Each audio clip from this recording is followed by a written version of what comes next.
Alhamdulillah wa afdhalus salati wa atamut taslimi ala sayyidina wa nabiyina wa maulana Muhammad wa ala alihi wa sahbihi wa mawalah wa la hawla wa la quwwata illa billah. Amma ba'du fa ya ibadallah, usikum wa nafsi bitaqwallah. Faqad fazal muttaqun.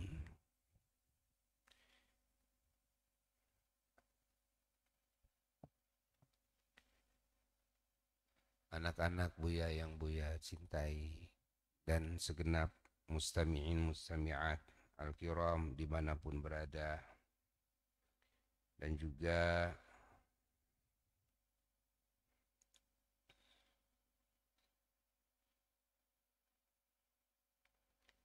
seluruh muslimin muslimat, mu'minin mu'minat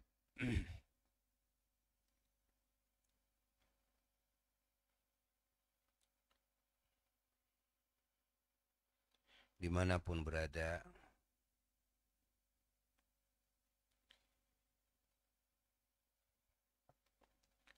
Alhamdulillah, di pagi hari ini kita dikumpulkan oleh Allah di majelis yang mulia, majelis ilmunya Allah, majelis zikir, majelis salawat, majelis doa, dan kita semua saat ini kita hendak berdoa berjamaah, memohon kepada Allah Jalla Jalaluhu wahdah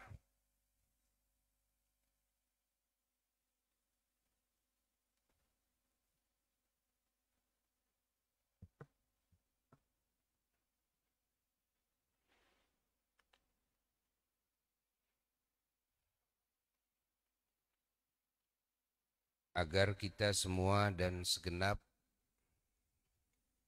saudara-saudara kita muslimin muslimat, mu'minin mu'minat dimanapun berada dijaga oleh Allah dan dijauhkan dari segala malapetaka, dari segala bala.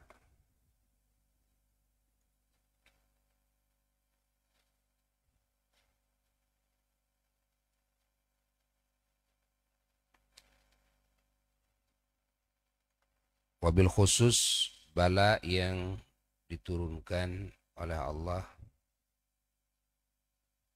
di setiap arba akhir di bulan Safar.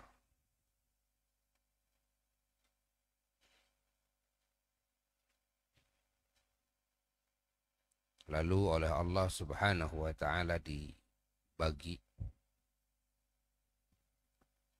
dalam 1 tahun ke depan.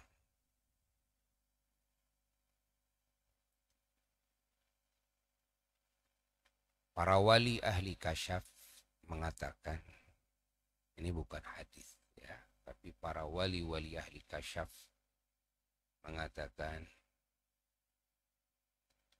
bahwa setiap hari Rabu akhir di bulan Safar Allah menurunkan bala sejumlah 320.000 bala setiap Rabu akhir di bulan Safar.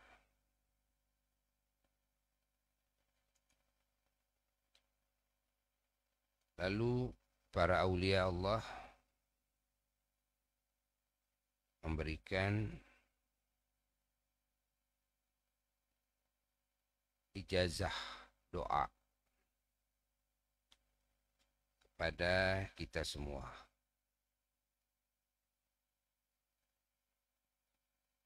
Dan cara daripada berdoa ini tentunya banyak. Dan cara daripada cara untuk agar diselamatkan daripada segala bala ini juga banyak caranya.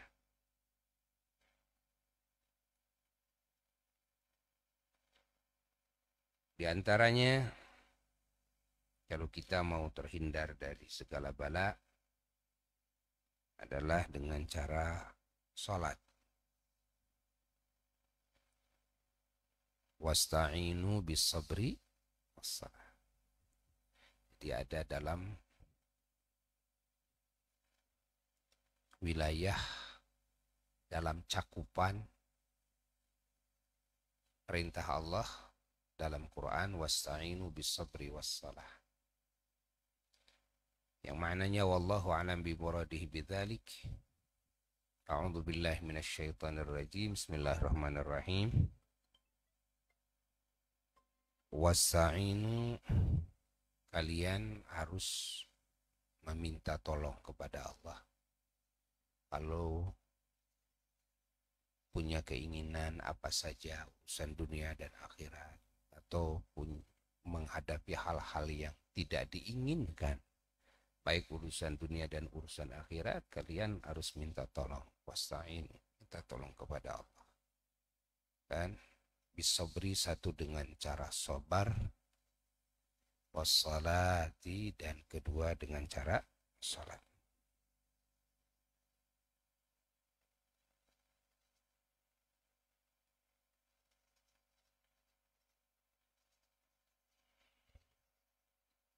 Dan Rasulullah Sallallahu Alaihi Wasallam, salah satu sunnah beliau, kebiasaan beliau,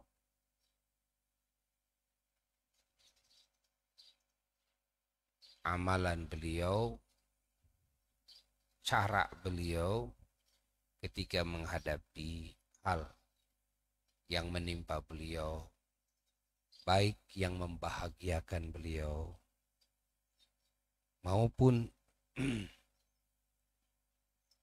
yang menyedihkan beliau, kan? Atau apa saja yang menimpa kepada beliau, badaro ilas salah, beliau segera sholat. Segera sholat. Para ulama mengatakan bahwa sholat di sini adalah sholat sunnah. Sholat sunnah.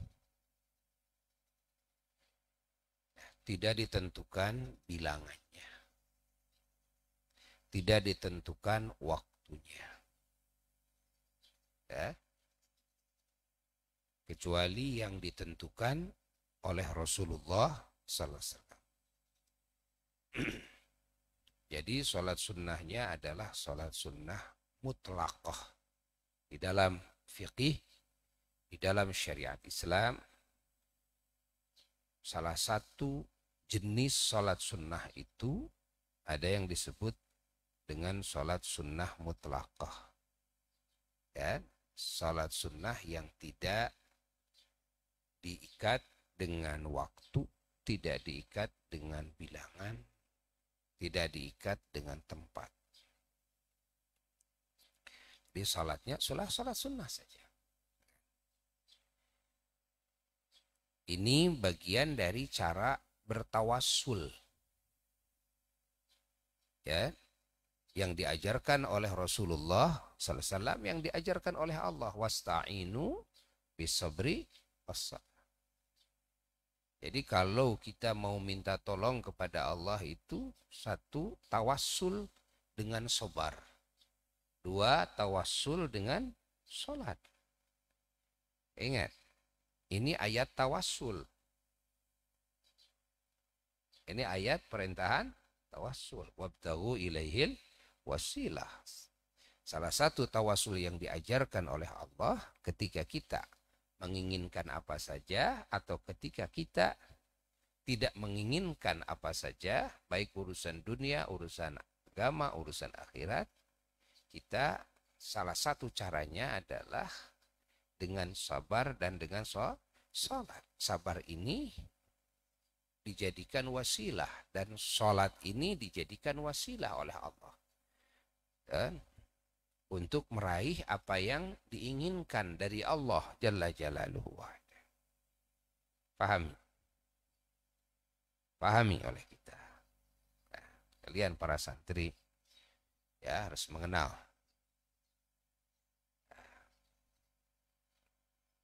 secara mendetail, harus mengenal. Sehingga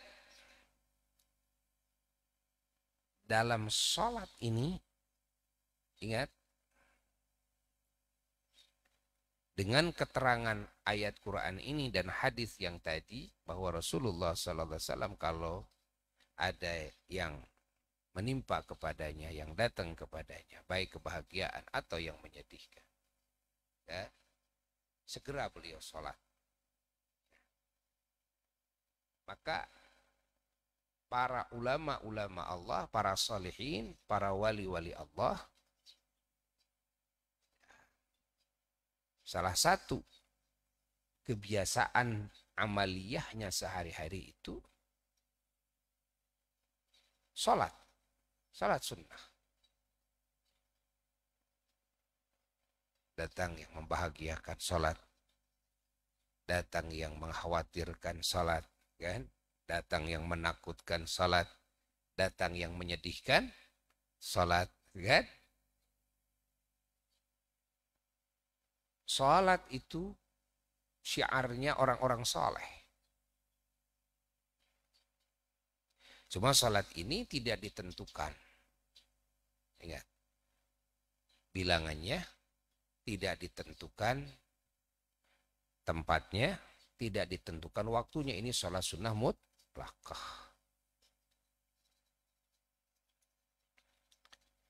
Artinya kalau tidak ditentukan oleh Nabi, baik bilangannya maupun waktunya maupun tempatnya, maka boleh ditentukan oleh kita.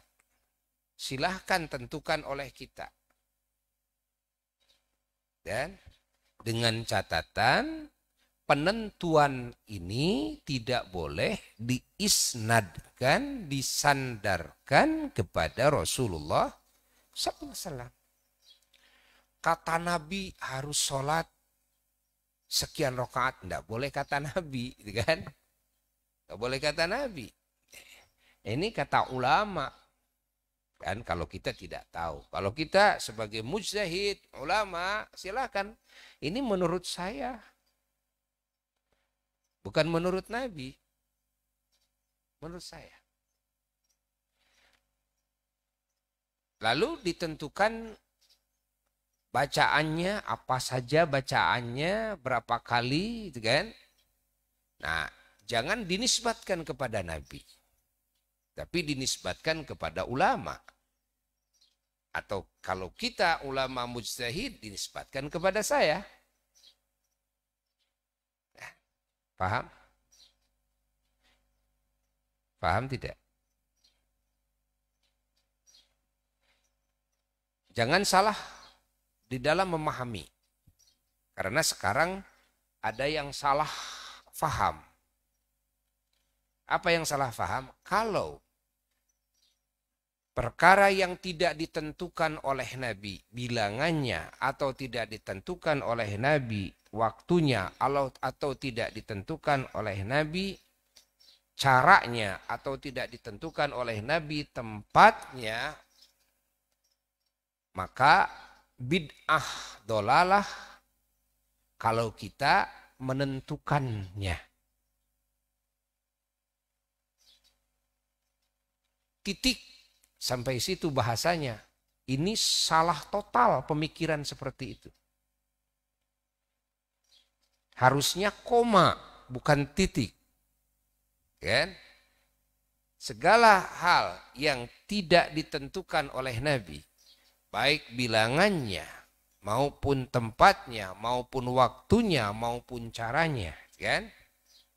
Tapi di sana ada seruan, himbauan, atau perintahan dari Allah dari Rasulullah sallallahu alaihi wasallam, kan? Maka tidak boleh ditentukan oleh kita dalam hal yang barusan disebutkan dengan, kan, disandarkan penentuan tersebut kepada Nabi. Itu tidak boleh, baru titik.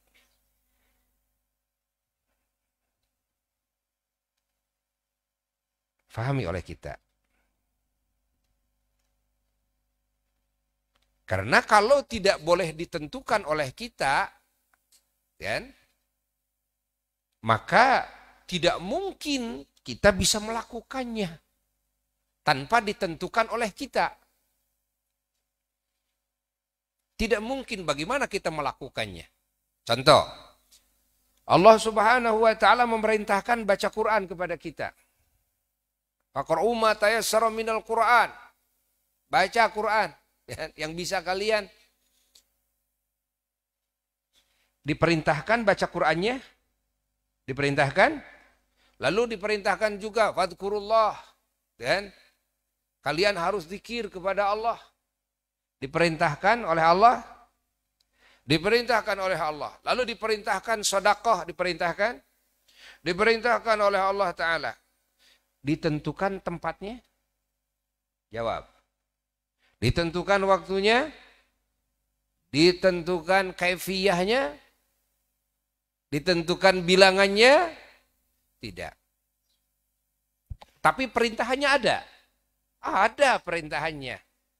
Bagaimana mungkin kita semua bisa melakukannya tanpa ditentukan oleh kita? Ya pokoknya kita jangan menentukan, lakukan saja. Ya lakukan, tapi bagaimana caranya? Karena nanti pasti akan terikat dengan bilangan. Baik, saya baca sekarang Quran. Tidak ditentukan suratnya? Tidak. Lalu saya sekarang baca Quran, baca surat Al-Falaq. Loh, berarti saya sekarang menentukan surat apa? Ya surat Al-Falaq dong. Ya enggak? Lalu kita bacanya cuma 2 kali. Berarti kita menentukan berapa kali? 2 kali. Benar enggak? Lalu kita bacanya, saya mah bacanya di motor saja. Berarti kita menentukan di mana? Di motor. Benar enggak? Tuh. Pahami oleh kita. Ya kan? Fahami oleh kita. Ini yang sering salah faham. Karena tidak faham kepada usul fiqih, tidak faham kepada nas-nas Quran, nas-nas hadis. Ya, baru tahu keterangan, tapi tidak faham. Yang mana pada akhirnya, kalau kita mau melakukan, pasti kita harus menentukannya. Sedekah diperintahkan oleh Allah. Ditentukan enggak berapa jumlahnya? Ditentukan enggak? Harus dengan uang, atau harus dengan beras, atau harus dengan buah-buahan, atau harus dengan apa? Ditentukan enggak? Ditentukan enggak di mana tempatnya? Ditentukan enggak bagaimana caranya? Apakah caranya harus dikasihin oleh kita langsung, atau dikasih besek, atau dikasih dus, atau ditransfer, atau disawerkan, gitu kan? Nah, ditentukan enggak? Ya enggak ditentukan. Tapi kita harus melakukannya. Ya, kita harus melakukannya. Coba bagaimana kita melakukannya tanpa kita menentukan. Mau tidak mau, akhirnya kita harus menentukan. Pagi ini saya mau sedekah. Siapa yang menentukan pagi ini? Saya. Saya mau sedekah 5.000 rupiah. Siapa yang menentukan 5.000 rupiah? Saya mau sedekah dengan uang. Siapa yang menentukan dengan uang? Saya mau ditransferkan sedekahnya. Siapa yang menentukan ditransferkan? Rasul apa saya? Saya. Tapi Rasul menentukan tidak. Apakah ini menjadi bid'ah? Dolalah? Lah, tidak. Maka ada zikir yang bacanya sekian ribu. Ada solawat, jadi harus baca sekian ribu, sekian ribu, sekian ribu. Itu yang menentukan bukan Nabi. Yang menentukan adalah kita. Yang menentukan seorang wali, seorang ulama. Kan? Karena mereka tahu kepada hikmah-hikmah. Dan mereka tahu kepada apa? Maaf.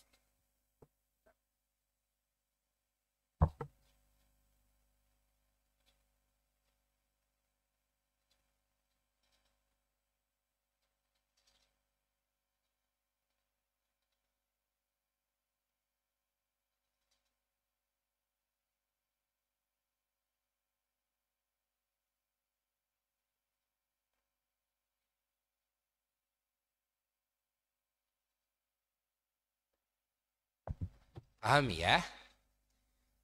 Sekarang kan ada yang membidah-bidahkan amalannya para wali.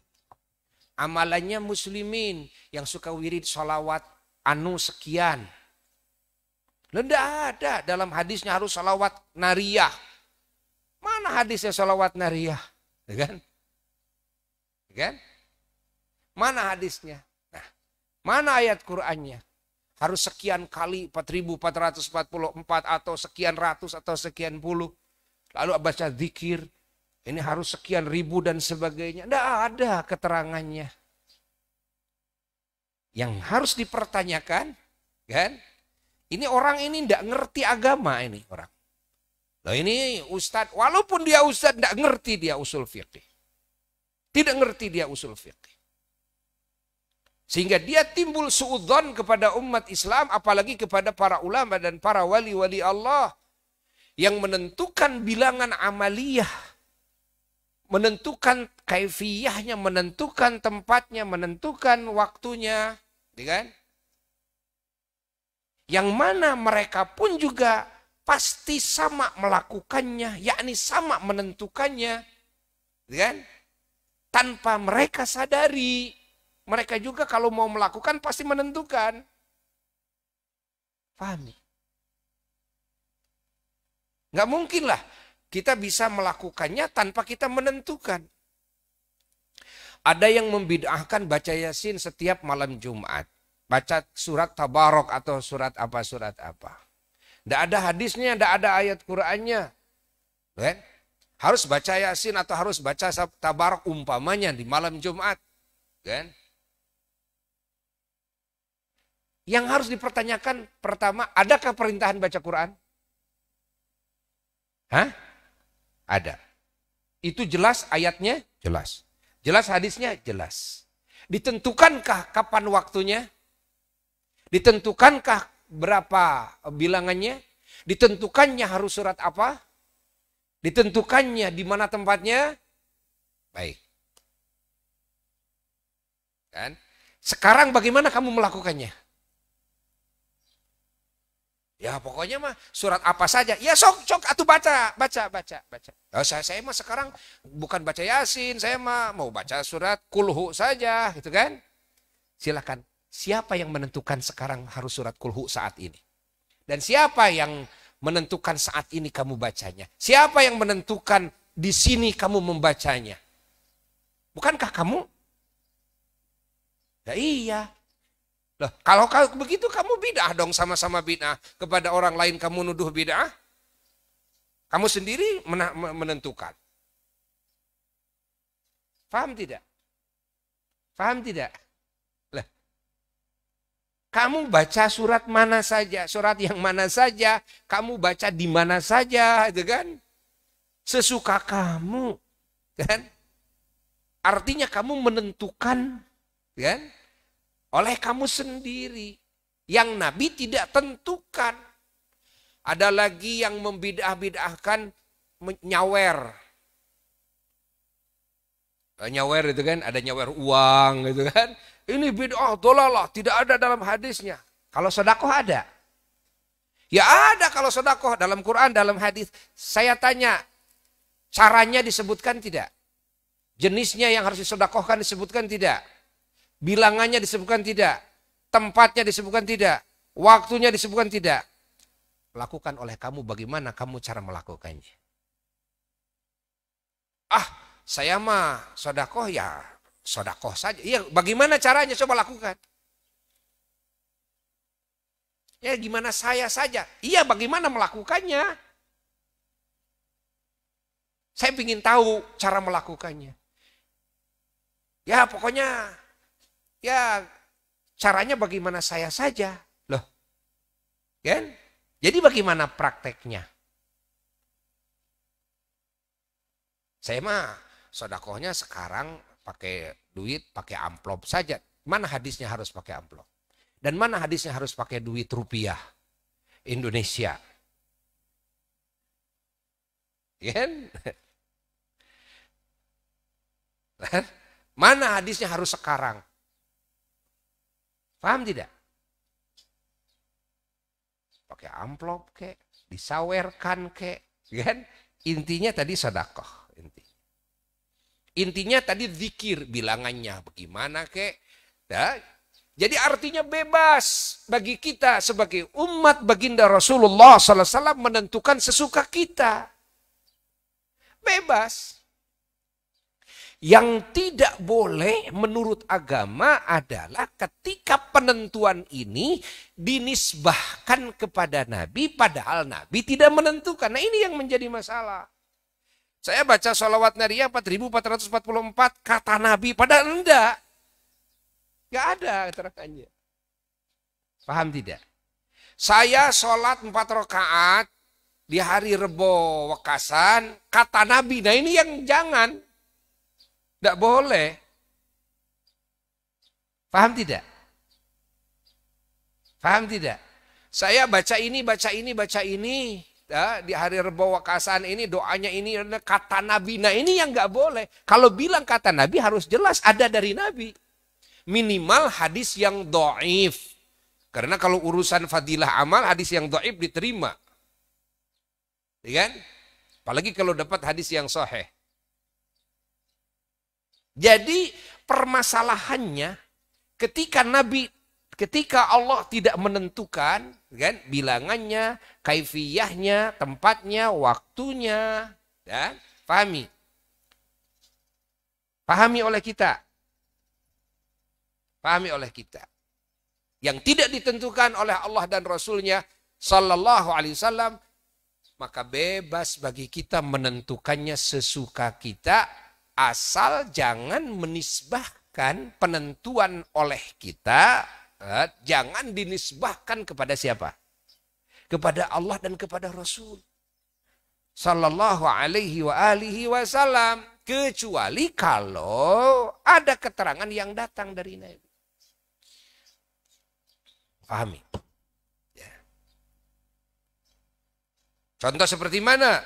Seperti subhanallah 33, alhamdulillah 13, Allah Akbar 33 setelah sholat umpamanya. Datang hadis, kan? Habis sholat baca ini, baca ini, baca ini sekian jumlahnya dan sebagainya. Padahal subhanallah bagian zikir daripada zikir. Alhamdulillah bagian daripada zikir. Allahu Akbar bagian daripada zikir, kan? La ilaha illallah bagian daripada zikir. Ada yang ditentukan. Nah, yang ditentukan lakukan oleh kita sesuai dengan yang ditentukan oleh Nabi. Baik bilangannya, kaifiyahnya, waktunya. Tapi ingat bahwa subhanallah ini kan ada subhanallah, alhamdulillah, Allah Akbar yang ditentukan oleh Nabi setiap ba'da salat, ada yang oleh Nabi, oleh Allah diperintahkan dalam ayat Quran, dalam hadis Nabi sebanyak-banyaknya. Dan dzikron kathiron, sebanyak-banyaknya. Sementara subhanallah bagian daripada zikir, sebanyak-banyaknya, kan? Qiyaman wa qu'udan wa ala junubikum, sambil berdiri, sambil duduk, sambil berbaring, kan? Ini keterangan lain dengan subhanallah, alhamdulillah, Allah Akbar yang 33, lain lagi. Walaupun sama-sama zikir. Lalu setelah itu kita mewiridkan subhanallah setiap hari umpamanya 10.000. Bolehkah? Boleh. Setiap hari saya 10.000. Soal subhanallah yang 33 habis sholat itu lain lagi. Paham tidak? Soal la ilaha illallah ada keterangan yang dhaif sekian, umpamanya habis sholat, gitu kan? Itu lain lagi. Tapi saya wirid setiap hari, la ilaha illallah sekian puluh ribu, Allah Allah Allah sekian puluh ribu dan sebagainya. Itu bagian daripada warna zikir. Ya, ini banyak yang sekarang keliru. Banyak yang keliru akhirnya membid'ah-bid'ahkan umat Islam yang mengamalkan perintah Allah dan Rasulnya, kan? Karena kebodohan mereka kepada usul fikih, kan? Dianggap umat Islam ini melakukan bid'ah munkarah, bid'ah yang munkar, yang dolalah. Padahal hakikatnya yang bid'ah itu yang punya pemikiran barusan, yang punya tuduhan kepada umat Islam melakukan bid'ah. Yang punya pikiran itulah yang disebut orang yang melakukan bid'ah. Anda menuduh kepada muslimin, kan? Yang zikir ditentukan waktunya, tempatnya, kan? Lalu oleh Anda disebutkan bid'ah dolalah, maka yang ahli bid'ah adalah Anda. Yang ahli bid'ah adalah kamu. Bukan orang yang berzikir sekian ratus, orang yang baca sholawat sekian ribu, bukan. Orang yang sholat di hari Rebo Wakasan, orang yang sholat di... Bukan, tapi kamu yang ahli bid'ah. Paham tidak? Kamu yang ahli bid'ah. Dan kalau kamu sadar apa yang ditudingkan kepada orang lain, kamu pun melakukannya sama. Dan ada lebihnya bahwa kamu memiliki penyakit su'udzon. Bukan cuma memiliki penyakit bodoh. Itu karena kebodohan kamu. Tapi kamu memiliki sifat su'udzon kepada muslimin, terutama ulama dan aulia. Buruk sangka, dan ini dosa besar. Dosa besar. Kamu melakukannya sama. Nanti kalau kamu baca Quran, saya mah nggak akan baca malam Jumat, nggak akan baca Yasin. Dan jadi maunya baca apa? Saya mah maunya baca surat Al-Baqarah. Lalu yang menentukan surat Al-Baqarah siapa? Oh iya ya saya. Jadi malam Jumat juga. Ya malam Jumat juga, mana hadisnya? Jadi sama-sama kamu melakukannya kan? Ya kan bukan Yasin saja yang disebut Quran, itu banyak. Semuanya sekian berapa surat? 114 surat. Kan banyak Quran itu, bukan cuma Yasin, Yasin, Yasin saja. Baik, sekarang kamu bagaimana melakukannya? Oh, saya mah pokoknya surat Al-Imran. Lalu yang menentukan Al-Imran siapa? Kan? Siapa yang mencontohkan setiap malam Jumat nanti baca surat Al-Imran?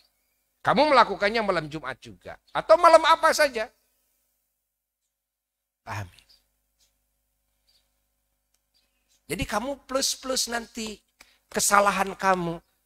Pemikiran kamu itu, tuduhan kamu itu sudahlah. Itu bid'ah. Kedua kamu suudzon. Ketiga kamu bodoh. Dan dinumpuk di kamu. Bahayanya apa? Yang terakhir, bahayanya bisa jadi orang lain, 1 orang, 10, 100, 1000, 1 juta, ratusan juta. Orang yang mendapatkan didikan kamu, ajaran kamu yang ngaco itu. Akhirnya rame-rame kan mereka seperti kamu, punya sifat suudzon, bodoh seperti kamu, ahli bidah seperti kamu. Gara-gara kamu itu lebih besar lagi kamu. Akhirnya datang murid-murid kamu yang sama seperti kamu, membid'ah-bid'ahkan amalan ulama, amalan orang-orang soleh. Gak ada keterangannya, Rebo Wakasan sholat, kan? Gak ada keterangan. Inna lillahi wa inna ilaihi raji'un. Kan? Padahal perintahan sholat sunnah disebutkan dalam Quran. Wasta'inu bisabri wassalat. Paham? Paham tidak? Paham tidak? Paham ya? Paham gitu. Lalu kaifiyahnya baca ini, baca ini, baca ini. Adakah perintahan dalam hadis bahwa setelah baca Fatihah harus baca surat? Tentu ada hadisnya sahih. Suratnya apa saja? Enggak ditentukan. Ada sebagian yang ditentukan, kan? Tapi kan, sebagiannya lagi dibebaskan. Gimana kita? Kalau gimana kita? Saya tentukan baca surat setelah apa? Fatihah, surat apa? Inna a'tainakal kautsar. Berapa kali? 17 kali. Lalu baca surat Al-Ikhlas, surat Kulhu. Berapa kali? 5 kali. Lalu baca Falak 1 kali. An-Nas 1 kali. 4 rakaat. Siapa yang menentukan? Ulama yang menentukan, bukan Rasul. Saya tidak menyandarkannya kepada Rasul. Kan? Lalu siapa yang mengatakan bahwa turun bala sampai 320 bala di setiap hari Rabu? Kan? Siapa? Para wali, para ulama, kan? Saya bersandar ke sana, tidak disandarkan kepada ayat Quran, kepada Allah, tidak disandarkan kepada baginda Rasulullah sallallahu alaihi wasallam jika tidak ada keterangannya dari Nabi. Dan ini menurut ahli kasyaf. Menurut ahli kasyaf. Pahami? Karena beliau-beliau ini orang-orang yang betul-betul memiliki kedudukan yang tinggi, yang dikasih oleh Allah. Ilmu kasyaf. Keterbukaan kepada rahasia-rahasia Allah yang tidak Allah bukakan kepada umumnya manusia. Ya kan, itu mah belum pasti, itu mah urusan gaib. Belum pasti, itu kembali kepada kamu. Urusannya urusan kamu sekarang. Kamu percaya enggak kepada para wali ini? Kepada perkataannya, kalau saya percaya. Tinggal kembalinya kepada hubungan kepercayaan masing-masing. Gitu kan? Saya mah enggak percaya. Ya wes, kalau enggak percaya, silakan. Tapi kalau kamu menyalahkan, salah. Kalau kamu menyalahkan, salah loh. Pahami? Kenapa menjadi salah? Kan? Kan tidak ada yang mengetahui kepada gaib kecuali Allah. Betul.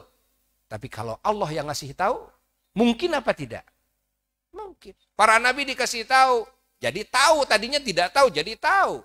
Para wali tadinya tidak tahu, jadi tahu. Kan? Apakah mustahilun aklan? Mustahil menurut akal? Allah memberitahu kepada sebagian hambanya atau kepada semua hambanya kepada hal-hal yang gaib, mustahil apa tidak? Tidak mustahil. Para rasul dikasih tahu oleh Allah tentang hal yang gaib. Ya? Selain rasul mungkin dikasih tahu, mungkin saja menurut akal dan wasyar'an juga menurut syara. Menurut syara. Sehingga dalam hadis Nabi SAW kalian harus hati-hati terhadap firasah orang yang beriman. Kenapa? Karena orang yang beriman itu kalau sempurna keimanannya, keyakinannya kepada Allah dan Rasulnya SAW, hatinya itu yanduru binurillah.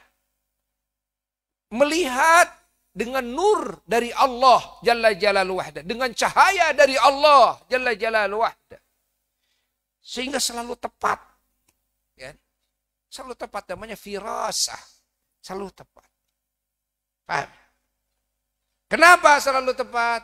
Karena dia punya hubungan batin yang kuat dengan Allah Jalla Jalaluhu. Sehingga kita juga diperintahkan istikharah. Minta kepada Allah, kan? Kebaikan dari Allah Ta'ala. Kadang datang dengan mimpi, ya, dengan ilham, dengan perasaan ke dalam hati. Itu firasah. Firasah. Pahami? Bahwa sebagian hambanya, ya, dikasih oleh Allah Ta'ala. Dan ini wakil. Ini bukti. Berapa banyak, bukan cuma para nabi dan para rasul, selain nabi dan rasul yang dikasih oleh Allah Subhanahu wa taala kasyaf. Ilmu kasyaf. Ya, banyak. Dan kita sebagai umat Islam tentunya tidak sembrono untuk menerima berita dari si A dan si B. Dilihat dulu ini bagaimana keilmuannya dalam agama. Ini bagaimana keistiqomahannya di dalam agama. Ini bagaimana, itu kan? Nah, lihat. Bagaimana ini ketaatannya kepada Allah, ketakwaannya kepada Allah.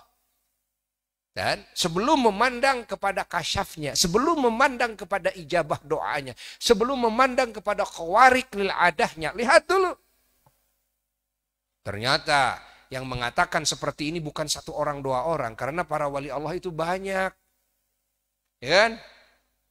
Sama tuh, mengatakan bahwa di Rebo akhir di bulan Safar turun bala 320 bala. Orang kalau mau selamat, sholat 4 rakaat. Sholatnya niat sholat sunnah saja. Sholat 4 rakaat. Bacakan di tiap rakaatnya. Dan setelah Fatihah, apa? Surat Inna A'tayna. Berapa kali? 17 kali. Baca apa lagi? Kulhu 5 kali. Apa lagi? Falak 1 kali. Apa lagi? Anas 1 kali. Lalu berdoa dengan doa yang diijazahkan. Buya menerima ijazah dari guru-guru yang mulia. Banyak sekali ijazah doa ini. Sampai kepada yang memilikinya doa ini.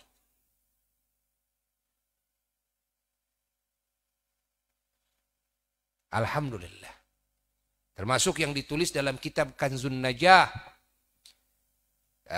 Yang menerima ijazah dari banyak para ulama. Yang ulama ini termasuk Al-Habib Salim Asy-Syatiri radhiyallahu ta'ala mengijazahkan Kanzun Najah ini kepada Buya.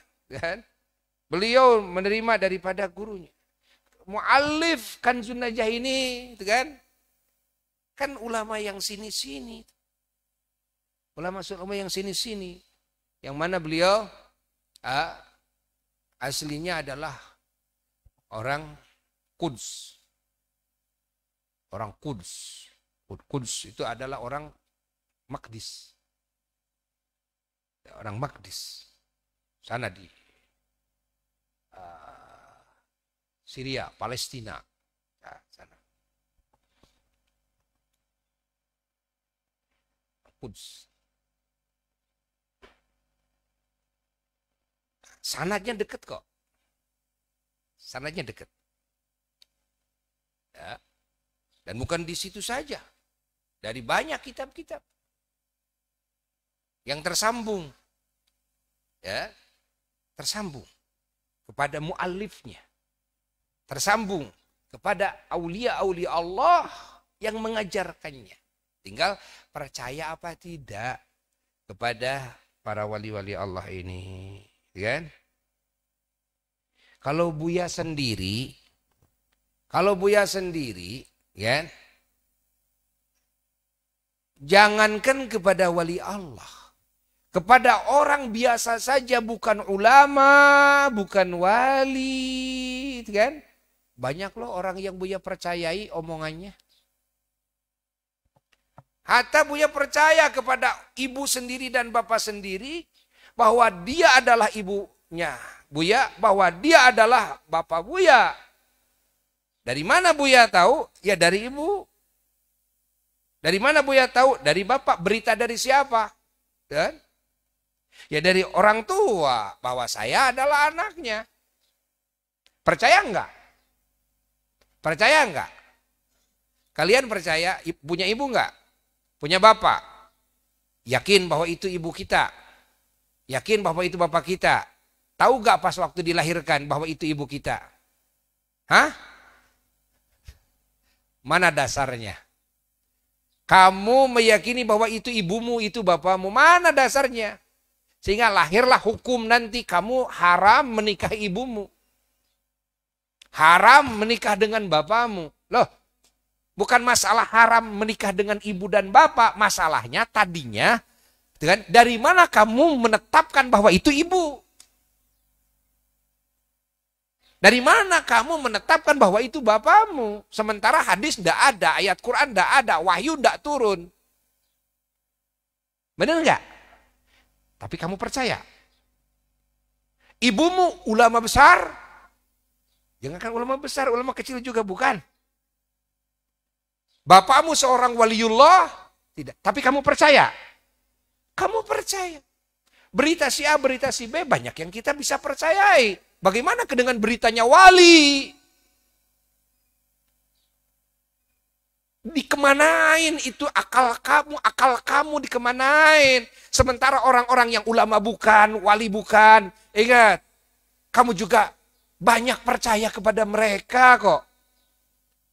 Tapi ketika ini ulama, ini wali, loh kamu menghujatnya. Kamu membohongkannya. Kamu mengajak umat agar rame-rame mendustakannya. Lah, jangan begitu.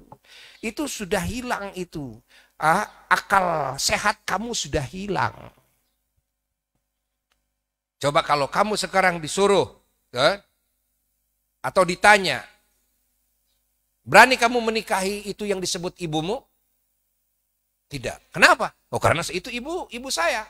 Karena menurut ayat Quran ini haram menikahi ibu. Menurut hadis dan sebagainya. Benar, Quran dan hadis benar. Tapi yang menjadi permasalahan, dari mana kamu bisa memastikan bahwa itu ibumu? Sehingga kamu menetapkan hukum Quran dan hukum hadis bahwa kamu tidak akan berani menikahinya, menganggap haram menikahinya, kan? Itu kan setelah kamu meyakini bahwa itu ibumu. Sekarang yang ditanyakan dari mana dalilnya, kan? Quran atau hadis, kan? Bahwa itu ibumu. Bukankah sandarannya adalah hanyalah kepercayaanmu kepada ibumu dan bapamu? Iya. Loh, kalau kepada ibumu saja bukan ulama, bukan wali kamu percaya, kenapa kepada ulama dan kepada waliullah kamu tidak percaya? Dikemanakan otak kamu? Akhirnya kamu menjadi orang yang rugi. Kalau kamu mau jadi orang rugi, jangan sekali-kali kamu mengajak orang lain untuk punya nasib seperti kamu. Biarkan orang lain mengikuti para wali, para ulama. Sudah, kamu sajalah yang menjadi orang yang rugi sudah. Saya tidak percaya kepada waliullah atau kepada ulama yang harus begini-begini. Udah. Kamu saja yang rugi. Dah kamu mah lebih percaya orang yang bukan ulama, bukan wali, ketimbang ulama dan waliullah. Kalau kamu mau rugi, rugilah kamu sendiri. Jangan mengajak orang lain untuk rugi. Fahim tum? Kalau Buya mah bukan gitu. Buya mah logikanya bukan gitu. Kalau saja orang yang awam banyak yang Buya percayai, apalagi ulama, apalagi waliullah, ilmu tidak akan bisa sampai kepada martabat ulama walaupun kita ngaji. Ilmu kita tidak akan sampai kepada martabat waliullah walaupun kita ngaji. Kan? Bukan masalah, gak akan sampai itu. Artinya mustahil. Lah, tidak. Saking sulitnya. Saking sulitnya kita sampai kepada martabat waliullah. Kalau gampang pasti semua umat Islam jadi waliullah semua. Tapi kan enggak, ada yang jadi wali kota, ada yang jadi wali murid, ada yang jadi wali puhun, ada yang jadi apa? Kan macam-macam kan? Wali kelas dan sebagainya kan? Menjadi waliullah suatu hal yang sangat sulit sekali. Udah pesantren puluhan tahun belum tentu bisa menjadi waliullah. Bahkan menjadi ulama pun juga yang disifati oleh Allah. Innama yakhsyallaha min ibadihil ulama. Bahwa kalau betul ulama pasti hatinya sangat takut oleh Allah. Kalau kamu sudah hafal Quran dan hadis, apakah bisa dipastikan hatimu betul-betul takut oleh Allah?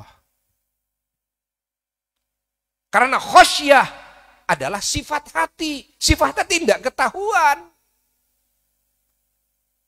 Ketahuan. Allah yang tahu loh.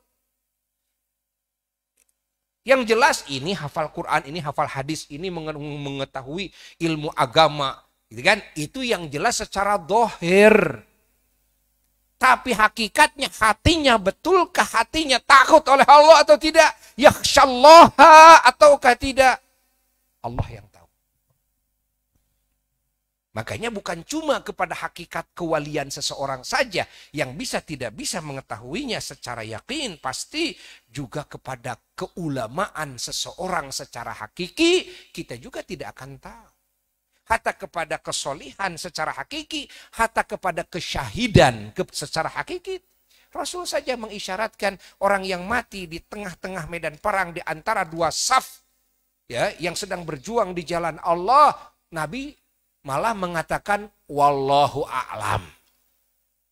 Wallahu a'lam, nggak tahu niatnya gimana. Tidak tahu. Pahami oleh kita. Ya. Tapi kita memandang seseorang dan kita menyangka seseorang ini adalah wali, ini adalah ulama, tentunya kita melihat dari sisi tanda-tandanya. Paham tidak? Oh, karena kelihatan dari sisi keilmuannya. Didengar oleh kita dari sisi kitab-kitabnya. Ya kan? Dilihat oleh kita dari sisi amalannya dan akhlak-akhlaknya yang dohir. Hakikatnya kita tidak tahu. Sudah kita lihat keistiqomahannya. Ya kan? Nah ini kan sangat mungkin sekali ini orang. Ya kan? Diijabah doanya oleh Allah, dikasih karomah oleh Allah. Begitu kita melihat karomahnya, maka kita menyangka bahwa ini adalah waliullah. Kan? Paham tidak? Nah, jelas? Pahami oleh kita semua. Nah, jadi, ya, kenapa Buya bahas ini diulang-ulang? Karena, kan?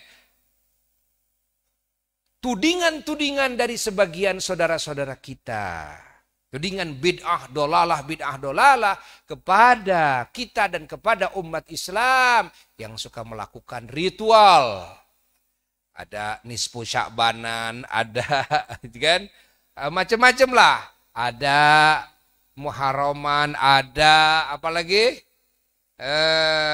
rebo wakasanan dan sebagainya. Itu diulang-ulang lagi tudingan-tudingannya. Sehingga Buya perlu mengulang-ulang juga klarifikasinya. Yang mudah-mudahan dengan klarifikasi ini, penjelasan ini, yang tadinya orang kan, ya bodoh, ya suudon, kan? Dia tidak sadar bahwa dia ahli bid'ah juga. Dia tidak sadar bahwa dia melakukan juga apa yang dilakukan oleh orang lain yang dituduhkan oleh dia bahwa itu bid'ah dhalalah, dia juga melakukannya. Mudah-mudahan dengan penjelasan ini semua sadar. Mendapatkan hidayah semua. Minimal, saya mah tidak akan melakukan, tapi saya tidak suudzon. Silakan, itu selamat. Saya mah gak akan sholat-sholat kayak gituan kan. Gak akan, saya mah mau dengan cara yang lain. Ya kan? Mau selamat dengan cara yang lain umpamanya, ya silakan. Yang menjadi masalah bukan kamu tidak melakukannya, yang menjadi masalah ketika kamu memiliki pemikiran-pemikiran yang itu pemikiran adalah hakikat dolalah. Hakikat bid'ah ini yang menjadi masalah. Padahal kalau kamu tidak sholat atau tidak membaca sholawat nariyah, sholawat kamu bisa saja yang mana saja. Yang penting perintahan sholawat. Perintahan sholawat diperintah oleh Quran, diperintah oleh hadis. Bentuk sholawat, gimana saja bentuk sholawat. Kan? Kan? Dibebaskan oleh syara kok. Bentuk sholawat, kamu mau bikin. Kan? Sholawat menurut versi kamu, silakan. Yang penting sholawat, begitu saja. Yang penting salam, begitu saja sesuai dengan perintah Allah. Saya mau bacanya sehari 10.000. Ya silakan, kamu tentukan sendiri. Asal jangan dinisbahkan penentuan itu kepada Nabi. Yang ada kan perintahan sholawat, gitu kan? Perintahan salam. Adapun tempatnya di mana, waktunya jam berapa, gitu kan? Dan bilangannya, dan sigohnya, ya silakan. Silakan. Paham tidak? Paham tidak? Pahami oleh kita semua. Pahami.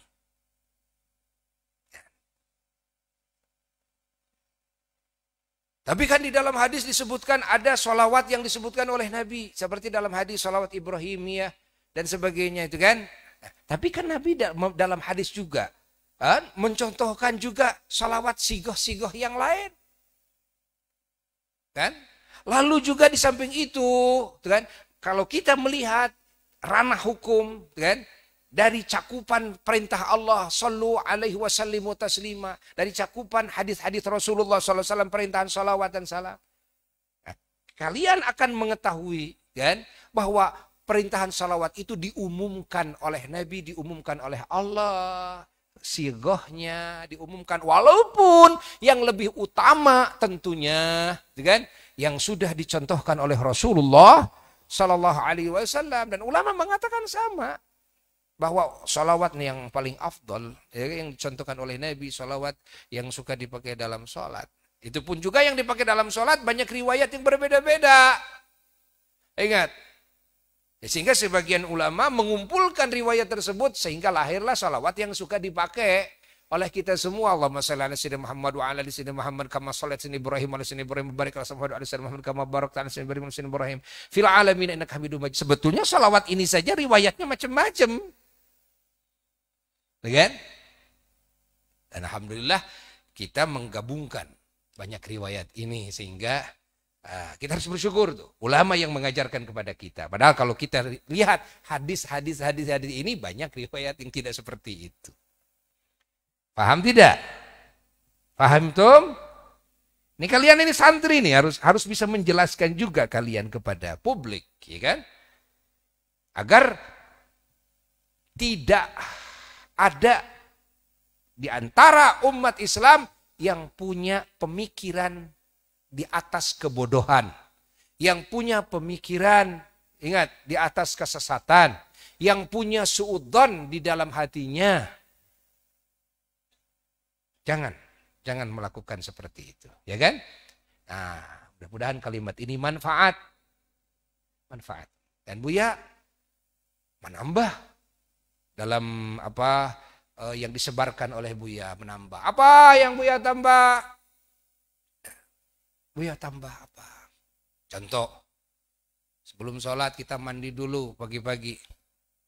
Tidak ada loh hadisnya harus mandi di bulan hari Rabu Wekasan. Tidak ada. Tapi kalau mau sholat, mau zikir kita bersuci dulu, itu ada.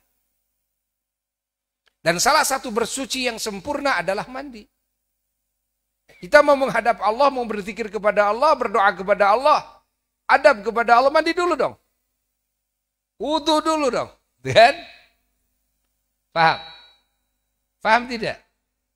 Kaitannya ini mandi dengan apa? Dengan mau sholat. Ya kan? Kalau kita cari hadis Quran harus wudu pada tanggal apa? Di hari Rabu Wekasan, ya nggak ada lah. Nggak ada. Kita akan temukan. Tapi kalau wudu mau sholat ada nggak? Ya ada. Kan?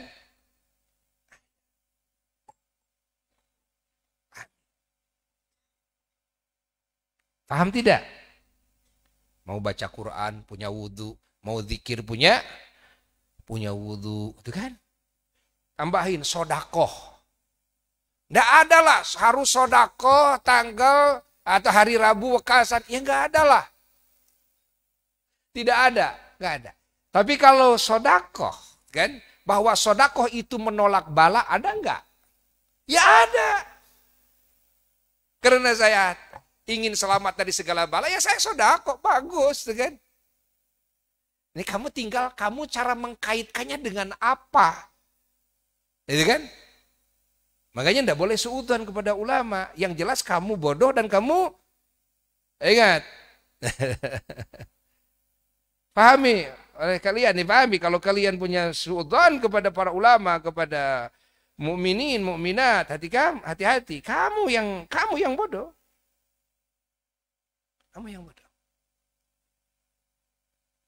Kamu yang suudzon, kamu yang salah mengkait-kaitkan. Kenapa kamu salah kaitkan itu kan? Ini umat ini suruh sedekah. La khaira fi najwahum illa man amara bi sadaqatin itu kan? Kan merintah sedekah kepada umat agar banyak sedekah, banyak sedekah, banyak sedekah, banyak sedekah. Itu bagus tuh. Ajakan untuk banyak sedekah, banyak kebaikan kepada sesama, kepada fakir miskin, anak yatim, berjuang di jalan Allah. Bagus loh. Dan ini berdasarkan Quran. Ingat. Berdasarkan hadis-hadis Rasulullah sallallahu alaihi wasallam. Tapi kalau dikaitkan kepada hari Rabu Wekasan itu kan, menurut hadis Nabi tidak ada. Tapi kalau dikaitkan sedekah ini ingin terbebas, terjaga dari bala, ya ada. Karena as-sadaqah tadfa'ul bala, ada itu mah. Saya ingin selamat dari segala bala, saya mau sedekah. Ya, bagus, sedekah. You understand? Understand? Fahami oleh kita semua, fahami. Jangan salah mengkaitkan, jangan salah menisbahkan.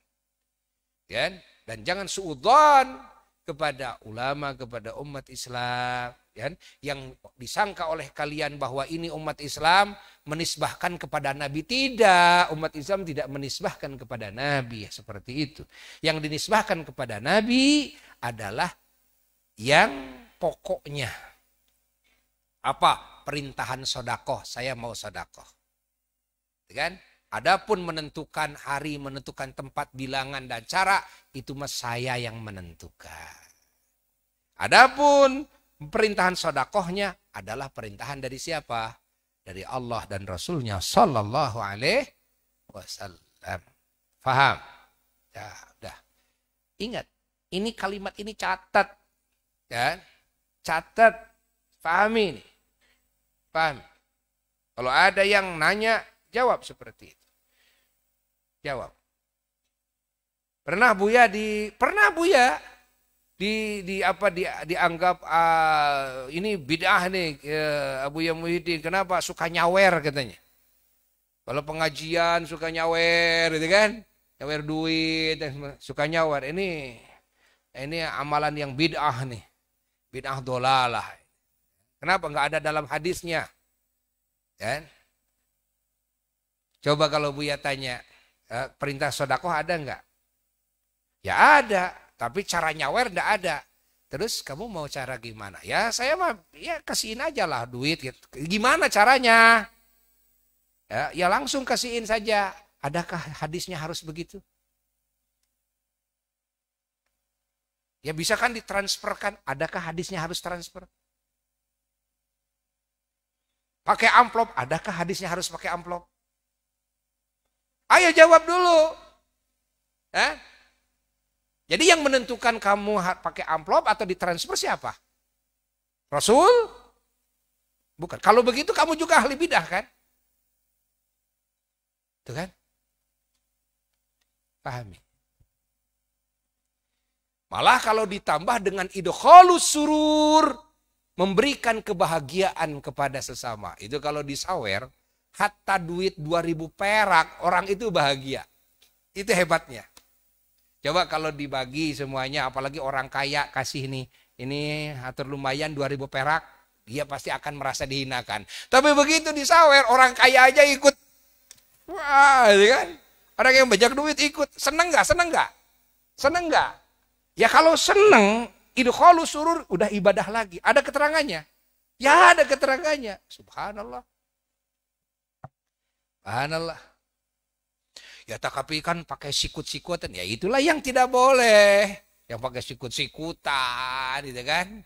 Ya, pakai dorong-dorongan. Itu yang tidak boleh. Gitu kan. Ya jangan, itu mah jangan lakukan. Apapun yang mengakibatkan kecelakaan tidak boleh dilakukan. Wala tulqu biaidikum ila tahlukah. Gitu kan. Tidak boleh dilakukan. Paham tidak? Saya mah nggak akan pakai cara itu. Soal cara silakan. Yang dijadikan permasalahan oleh Buya adalah penghakiman kamu kepada saudaramu umat Islam, kan? Ingat, dan tudinganmu bahwa mereka melakukan bid'ah itu masalah besar yang ada di diri kamu. Ini yang mengakibatkan lagi nanti permusuhan di antara umat Islam gara-gara kamu punya pemikiran yang seperti itu.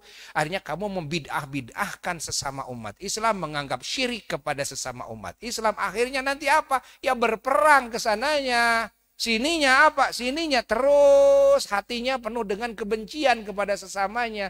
Apakah ajaran Islam seperti itu? Lah. Jangan dianggap kamu merasa kamu itu ada di jalur yang benar. Tidak. Kamu salah. Kamu salah. Paham tidak?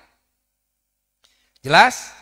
Dah, mudah-mudahan kalimat ini manfaat bagi yang ngomongnya dan manfaat bagi yang mendengarkannya. Ya, dan Buya mengajak kepada semua. Ya, banyak cara. Apa? Di antara ingin selamat dari segala bala. Yang pertama adalah memperbaiki hubungan kita dengan Allah. Bertobat, banyak istighfar. Koreksi kewajiban yang mana yang kita lalaikan. Benahi. Koreksi hal yang diharamkan yang mana yang masih kita lakukan. Bahkan sunnah-sunnah juga harus dikoreksi, kan?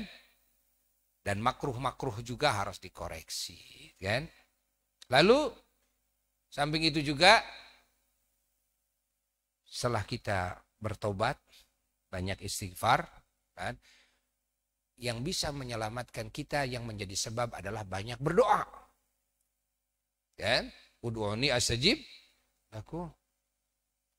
Ingat, la yaruddul qada illa. Lalu apalagi di samping itu juga banyak sedekah.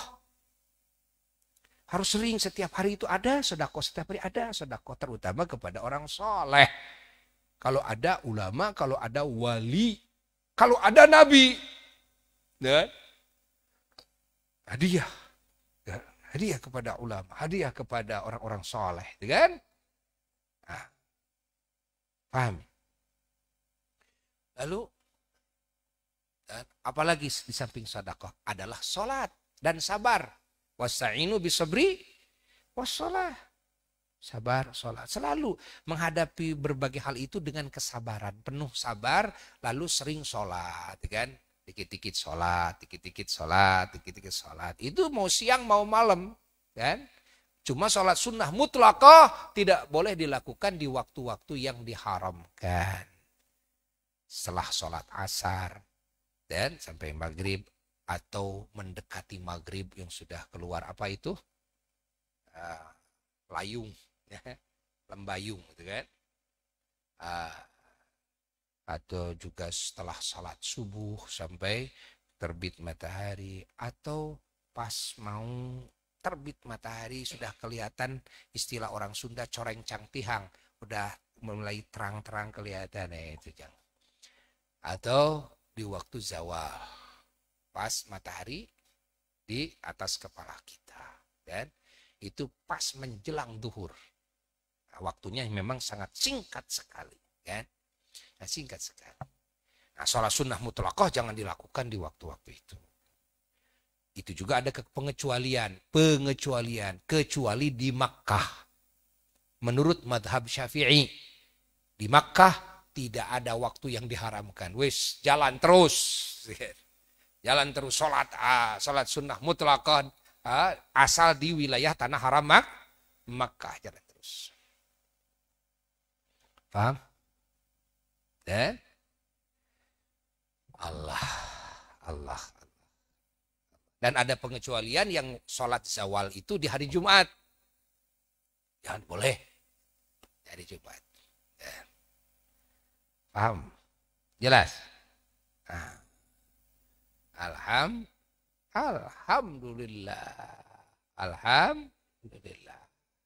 Lalu dengan apa saja? Ada lagi ya, yang bisa menolak bala. Apa? Yang bisa menolak bala diantaranya adalah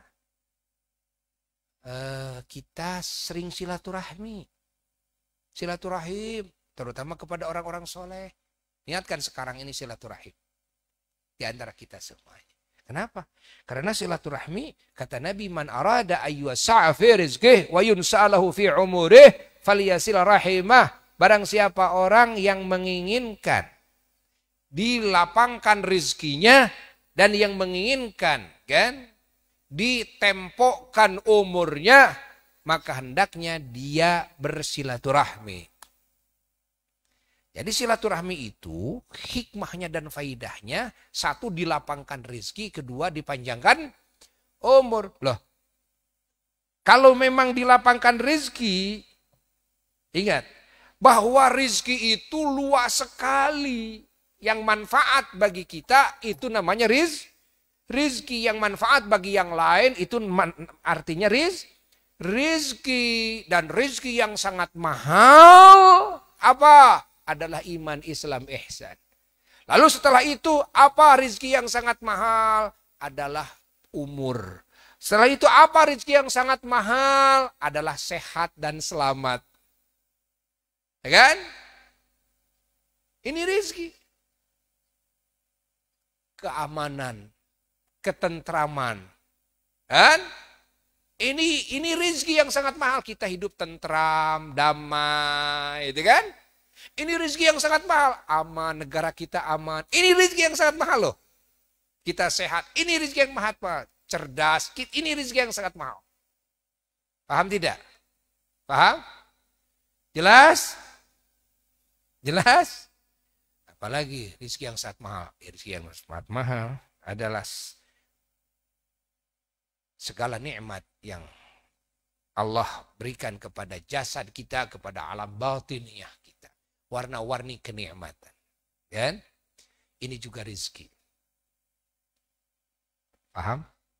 Termasuk rezeki juga yang mahal. Kita punya keluarga. Kan? Yang soleh, solehah. Kan? Punya anak, punya keturunan yang soleh. Punya orang tua yang soleh. Kan? Punya tetangga yang soleh. Punya pemerintah yang soleh. Punya rakyat yang soleh. Ini rezeki. Jadi kalau rajin silaturahmi, Allah akan meluaskan rizki berdasarkan hadis. Ya, artinya kita akan selamat dari segala bala. Artinya kita akan sehat dengan silaturahmi. Kenapa? Karena rizki tidak hanya uang. Rizki tidak hanya makanan minuman. Rizki bukan hanya harta dan benda saja. Lah, tidak. Paham tidak? Jelas? Jadi bala akan tersingkir dengan silaturahmi. Ini berdasarkan hadis. Ya. Apa itu lagi? Di antara yang bisa menolak bala. Ya. Di antaranya adalah memperbanyak dan membaca Al-Quran.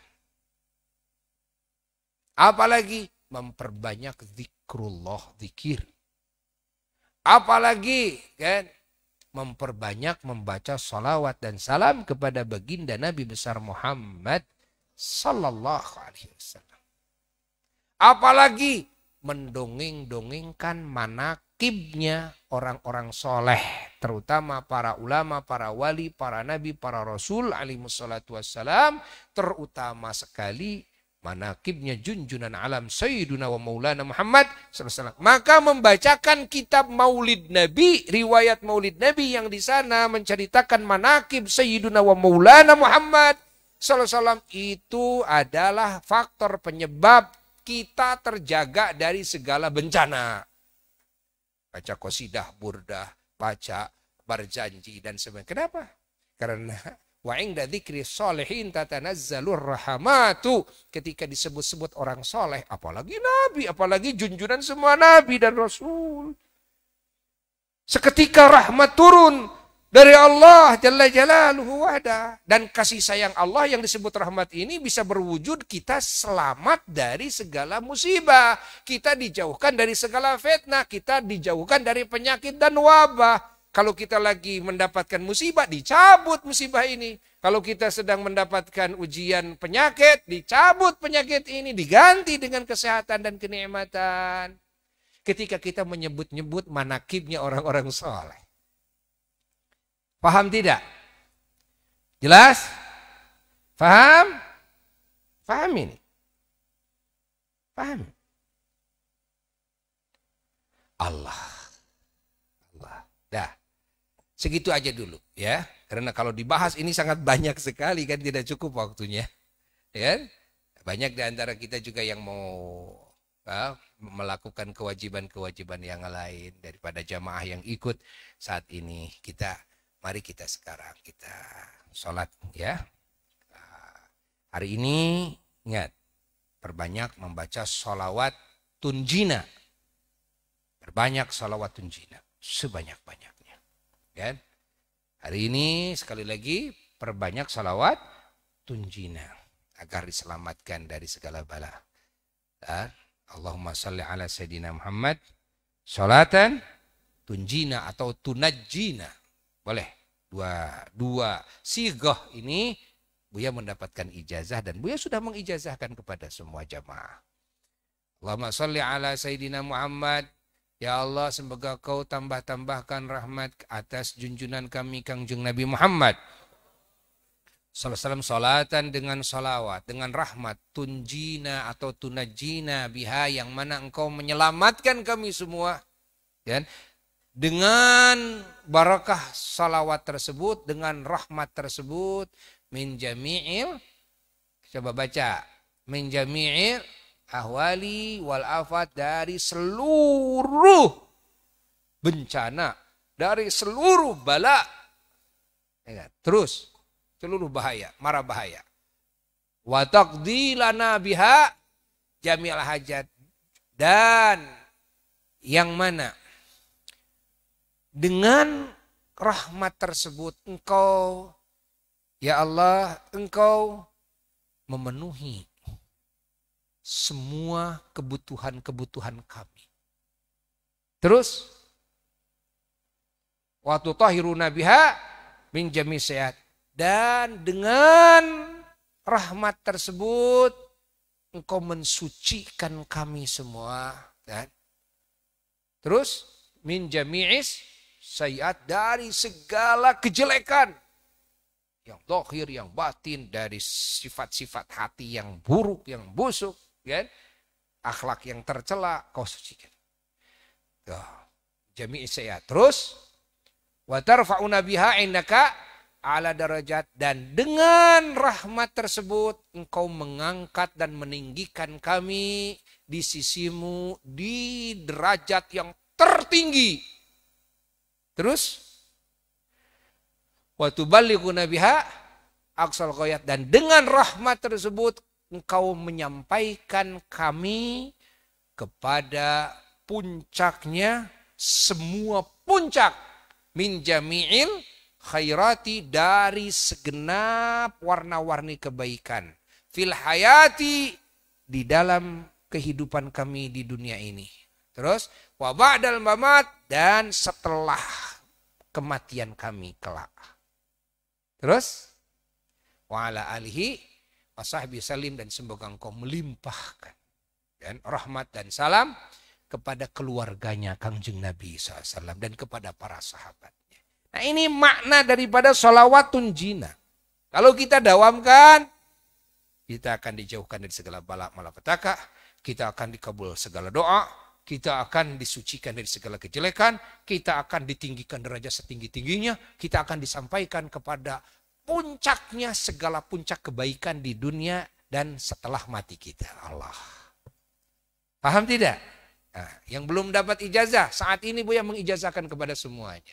Termasuk yang mendengarkan streaming. Termasuk yang mendengarkan streamingnya hanya rekamannya, bukan yang live saat ini. Silahkan Buya ijazahkan. Ucapkan, qabiltu ijazataka. Saya terima ijazah ini.